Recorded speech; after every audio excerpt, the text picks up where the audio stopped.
I really enjoy running. I've enjoyed it ever since I was younger. It's kind of the thing that I use to de-stress and to get fit, stay healthy. It really helps me at this time of the year when it's really cold and gloomy. It's the kind of thing that I look forward to. I was first prescribed benzodiazepines when I was at uni. I was in the last year, about to take my exams, and I became very, very anxious, as most students do in the last year of their exams. I stopped sleeping for about a week, and I was very worried about what was going on with me. I thought maybe I was getting ill or something was happening to me. So I went to the doctor, as you do, and I told him about this anxiety that I was having, and so he prescribed me a month's worth of lorazepam. After a while, I became so unwell after taking the lorazepam that I stopped seeing friends, I stopped eating, I stopped feeding myself, I stopped washing. I kind of felt one day that I should just stop taking them because it's no good to keep taking all these tablets. So I didn't know anything about the effects of stopping suddenly. I didn't know anything about withdrawal. So by this point I was on 60 milligrams of diazepam and I stopped cold turkey. It was probably one of the worst decisions I've ever made. After I went cold turkey, I couldn't eat, I couldn't swallow. I was so anxious all of the time.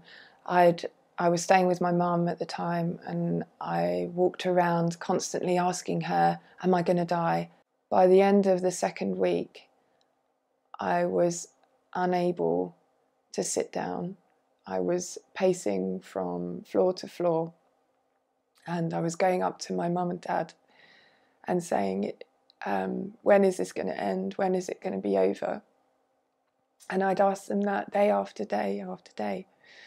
And they didn't know. They were absolutely terrified. They didn't know what was happening to me. At this point, a psychiatrist was still coming around seeing me. And he told me it can't be due to the withdrawal. It must be due to some underlying mental illness.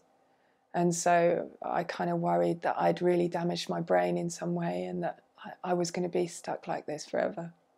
I first started getting my windows and waves, which is what they call, which is what they say happens, after about 4 months. And I remember my first window where I got some relief, and it felt so wonderful. And I'd forgotten actually what it felt like to not have anxiety, to not be crippled with depression, to be able to get out of bed.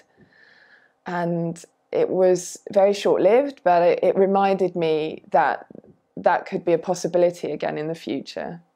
So it took between 8 and 9 months after I stopped cold turkey from diazepam to feel any better at all. I still suffer with some anxiety that I didn't have before I started taking benzos. And I still have the ringing in my ears, which has never kind of gone away. The insomnia is still a problem, but I can definitely say that things are very much improved. So my future plans at the moment are to become a forensic psychologist. Psychology really interests me because I've been through my own experiences, and I'd really like to go on to kind of help people in distress. Looking back at my experiences now, I feel so angry that no one explained to me what withdrawal from benzos was like, and all the doctors that I tried to talk to about it just didn't know anything about it at the time. And I feel like these drugs, people should know more about these drugs before they're taking them. I feel like I would never have taken them had I known what lay ahead of me.